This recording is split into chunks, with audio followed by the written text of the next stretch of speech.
je suis Dr Apollinaire Tite Amugui. J'ai travaillé au CERUTOLA en 3 temps. Le premier temps va de 2006 à 2013. En 2013, je suis nommé conseiller diplomatique du secrétaire exécutif, son Excellence Charles Binam Bikoy. Et 1 an après, plus exactement le 14 décembre 2014, je suis nommé directeur chef de cabinet du secrétaire exécutif. S'agissant donc des attributions, je suis chargé de la coordination générale au niveau du cabinet du secrétaire exécutif, c'est-à-dire en fait qu'il faut s'assurer que les compétences sont respectées, que le travail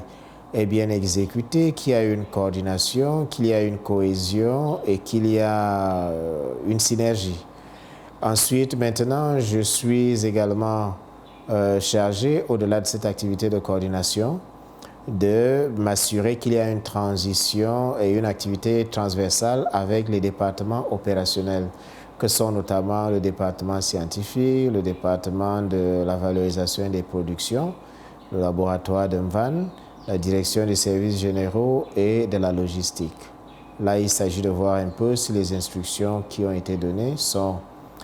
exécutées ou alors si les initiatives prises à la suite des instructions sont remontées en temps réel auprès du secrétaire exécutif pour sanction.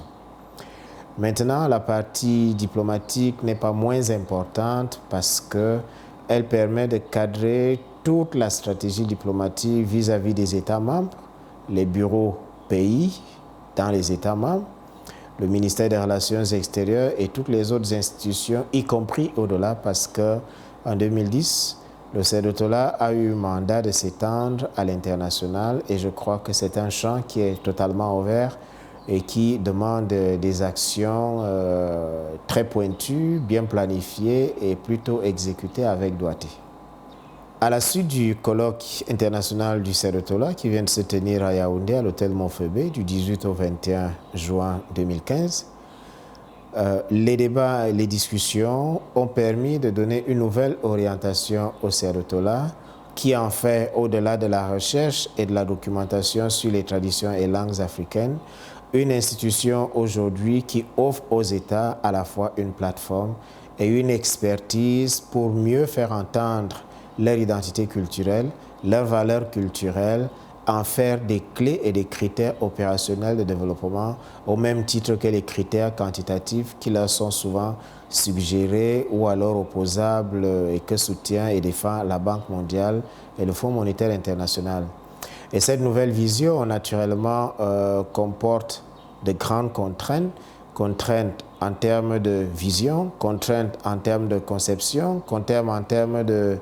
planification et puis naturellement contraintes en termes de gouvernance des ressources humaines et financières à mobiliser du reste. Et je crois qu'à ces différents niveaux, le CERUTOLA aujourd'hui, sous l'impulsion du secrétaire exécutif, le professeur Charles Binam Bikoy, est plus que jamais mieux outillé pour faire face à tous les défis qui interpellent les États aujourd'hui, non seulement les États statutaires qui sont ceux qui ont signé l'instrument juridique mettant sur pied le CERUTOLA, mais également la communauté africaine et au-delà, une bonne ouverture à l'international. Et nous avons des visions qui nous projettent vers un partenariat avec le Conseil économique et social, des instituts et des institutions similaires en Amérique,